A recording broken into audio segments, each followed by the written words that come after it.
Bismillahirrahmanirrahim. Assalamualaikum warahmatullahi wabarakatuh. Waalaikumsalam warahmatullahi wabarakatuh. Salatu wassalamu ala asrofil anbiya'i wal mursalin wa ala alihi wa sahbihi ajmain. Yang terhormat Bapak Profesor Dr. Imam Sutomo MAG, yang terhormat Ibu Dr. Setiarini SPD MPD selaku dosen penguji. Alhamdulillah pada saat ini saya selaku mahasiswa PPG Dalja tahun 2022 sedang mengikuti ujian komprehensif. Untuk itu saya memohon izin ke Bapak dan Ibu untuk memaparkan RPP yang sudah saya susun. Izin saya tukerin dulu. Yes.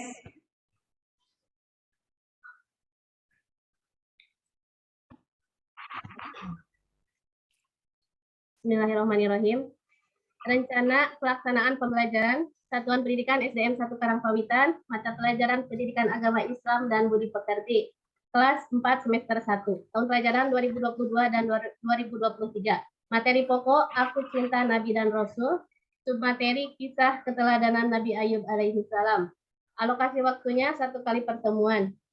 Kompetensi inti, 1. Menerima dan menjalankan ajaran agama yang dianutnya. 2. Menunjukkan perilaku jujur, disiplin, tanggung jawab, santun, peduli, dan percaya diri dalam berinteraksi dengan keluarga, teman, dan guru.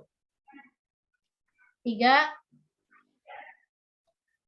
Memahami pengetahuan faktual dengan cara mengamati, mendengar, melihat, membaca, dan menanya berdasarkan rasa ingin tahu tentang dirinya, makhluk ciptaan Tuhan dan kegiatannya, dan benda-benda yang dijumpainya di rumah dan di sekolah. 4. Memahami, menyajikan pengetahuan faktual dalam bahasa yang jelas dan logis, dalam karya yang estetis, dalam gerakan yang mencerminkan nasihat, dan dalam tindakan yang mencerminkan perilaku anak beriman dan berakhlak mulia. Kompetensi dasar 1.16 meyakini kebenaran kisah Nabi Ayub alaihissalam. 2.16 menunjukkan sikap sabar sebagai implementasi dari pemahaman kisah keteladanan Nabi Ayub alaihissalam. 3.16 memahami kisah keteladanan Nabi Ayub alaihissalam. 4.16 menceritakan keteladanan Nabi Ayub alaihissalam. Indikator pencapaian kompetensi 1.16.1 mempercayai kebenaran kisah Nabi Ayub alaihissalam. 2.16.1 memiliki sikap sabar dalam kehidupan sehari-hari sebagai implementasi dari pemahaman kisah keteladanan Nabi Ayub alaihissalam. 3.16.1 menganalisis kisah keteladanan Nabi Ayub alaihissalam. 3.16.2 mengaitkan perilaku terpuji Nabi Ayub alaihissalam untuk diteladani dalam kehidupan sehari-hari. 4.16.1 menuliskan cerita kisah keteladanan Nabi Ayub alaihissalam dengan menggunakan bahasa sendiri. 4.16.2 menceritakan kisah keteladanan Nabi Ayub alaihissalam secara lisan. Adapun tujuan pembelajarannya, 1. Melalui pembelajaran menggunakan model problem based learning, menyimak teks PowerPoint, dan mengamati video pembelajaran, peserta didik dapat mempercayai kebenaran kisah keteladanan Nabi Ayub alaihissalam secara tepat. 2. Melalui tayangan video pembelajaran, peserta didik diharapkan dapat memiliki sikap sabar dalam kehidupan sehari-hari sebagai implementasi dari pemahaman kisah keteladanan Nabi Ayub alaihissalam. 3. Melalui tayangan PowerPoint dan video pembelajaran, peserta didik dapat menganalisis kisah keteladanan Nabi Ayub alaihissalam secara tepat. 4. Setelah diskusi dan kerja kelompok, peserta didik dapat mengaitkan perilaku terpuji Nabi Ayub alaihissalam untuk diteladani dalam kehidupan sehari-hari dengan benar. 5. Setelah membaca teks PowerPoint, mengamati video pembelajaran, dan penugasan, peserta didik dapat menuliskan cerita kisah keteladanan Nabi Ayub alaihissalam menggunakan bahasa sendiri dengan tepat. 6. Setelah membaca teks PowerPoint, mengamati video pembelajaran, dan penugasan, peserta didik dapat menceritakan kisah keteladanan Nabi Ayub alaihissalam secara lisan dengan benar. Metode pembelajaran yang digunakan 1. Pendekatan scientific learning, TIFE. Kemudian 2. Model pembelajarannya problem based learning. 3. Metode yang digunakan ceramah, tanya jawab, diskusi, penugasan, example, non-example. Media pembelajaran yang digunakan 1. Media LCD proyektor, laptop, bahan tayang PowerPoint, video pembelajaran. Sumber belajar buku guru mata pelajaran pendidikan agama Islam dan buku siswa, kemudian ada modul bahan ajar PT, kemudian ada sumber lain yang relevan. Adapun langkah-langkah pembelajaran, kegiatan pendahuluan dimulai dengan orientasi, guru melakukan pembukaan dan salam pembuka, memanjatkan puji syukur kepada Tuhan Yang Maha Esa, berdoa untuk memulai pelajaran. Yang kedua, guru memeriksa kehadiran peserta didik. 3, guru menyiapkan fisik dan psikis peserta didik dalam mengawali kegiatan pembelajaran. Kemudian persepsi. Selanjutnya, guru melakukan motivasi, guru memberikan gambaran tentang manfaat mempelajari pelajaran yang akan dipelajari dalam kehidupan sehari-hari.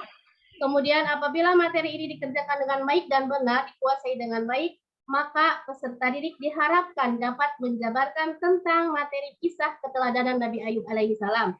Pemberian acuan, guru menyampaikan tentang kompetensi inti, kompetensi dasar, indikator, tujuan pembelajaran secara dan rencana penilaian. Guru memberikan soal pretest tentang materi yang akan disampaikan untuk mengukur pengetahuan awal siswa pada materi tersebut. Kemudian guru menyampaikan lingkup penilaian yang akan dilakukan.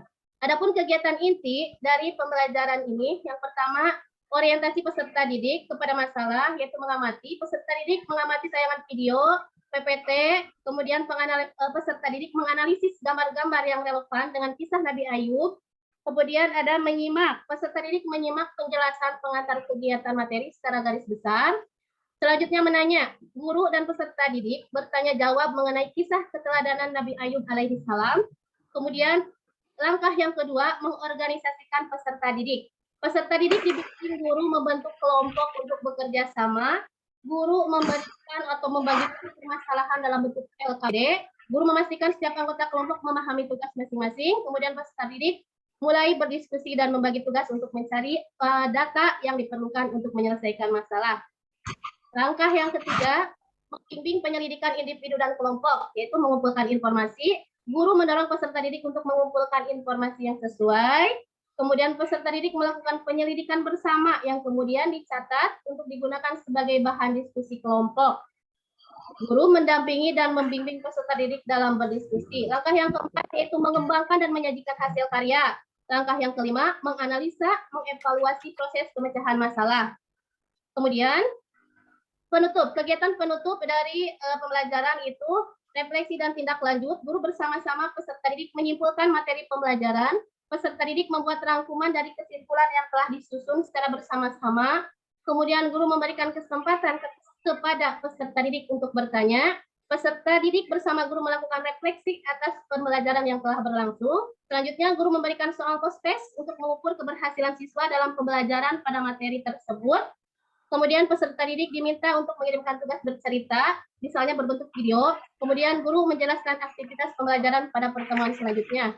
Kegiatan penutup dan doa, kelas ditutup dengan bacaan hamdalah dan doa bersama yang dipimpin oleh salah satu peserta didik. Itulah pemaparan yang sudah saya sampaikan, Bu. Terima kasih. Anda baca ayat 1 sampai 3, silakan. Bismillahirrahmanirrahim. Bismillahirrahmanirrahim. Alif lam ra. Tilka ayatul kitabil hakim. Bismillahirrahmanirrahim. Sabbih isma rabbikal a'la alladzi khalaqa fasawwa walladzi qaddara fahada. Dan Idhar safawi. ya, mengapa? Mim sukun menghadapi huruf hijaiyah selain ba sama mim. Ya, bagus ya. Kalau dikaitkan dengan teori ini namanya apa? Ya, dalam penulisan apa? Tujuan pembelajaran, terus instruksi-instruksi yang berbasis HOTS. Itu C berapa yang diterapkan? Menganalisis C4, Bu. Di situ Anda menuliskan ada communication, critical thinking, dan problem solving. Apa yang Anda pahami itu? Yang saya pahami dari communication ini, jadi guru beserta peserta didik mengkomunikasikan bagaimana tugas peserta didik dalam mencari atau bahan yang diperlukan dalam untuk bahan diskusi. Kemudian critical thinking di sini peserta didik diminta untuk menganalisis masalah yang disajikan, kemudian problem solving, peserta didik diminta untuk menyelesaikan masalah yang disajikan. Alhamdulillahirrahmanirrahim. Terima kasih untuk Bapak dan Ibu selaku dosen penguji. Terima kasih atas segala bimbingannya, terima kasih atas segala arahannya. Mudah-mudahan apa yang Ibu sama Bapak berikan bisa bermanfaat untuk saya dan menjadikan motivasi untuk saya mengembangkan diri. Terima kasih Ibu. Saya mohon maaf atas segala kekurangannya. Apabila ada salah kata saya mohon maaf. Sehat-sehat Bapak dan Ibu. Alhamdulillahirrahmanirrahim. Subhanakallahumma bihamdika. Asyhadu an la ilaha illa anta. Astaghfiruka wa atubu ilaik. Barakallahu fikum. Wassalamualaikum warahmatullahi wabarakatuh. Waalaikumsalam warahmatullahi wabarakatuh. Waalaikumsalam warahmatullahi wabarakatuh.